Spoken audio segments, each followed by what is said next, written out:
Makada ba ikaw og abogado panahon nga giimbestigar ka sa kompanya kay nakahimo og sa panahon nga ang kompanya mo conduct og hearing o conference patubagon ikaw sa sala nga gialigar batok nimo, labi na og ang sala nagtangag og silot nga dismissal from employment.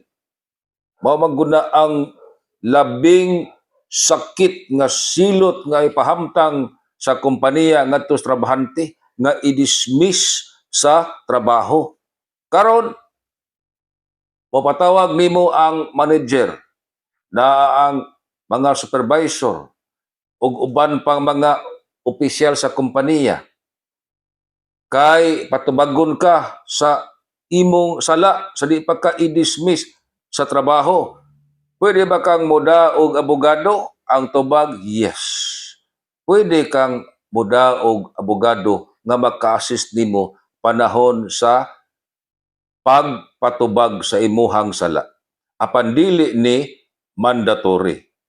Mahimong naa kay abogado, mahimo ra pod nga wa. Pero labing maayo og naa aron sa punto sa balaod do na kay ikatubag.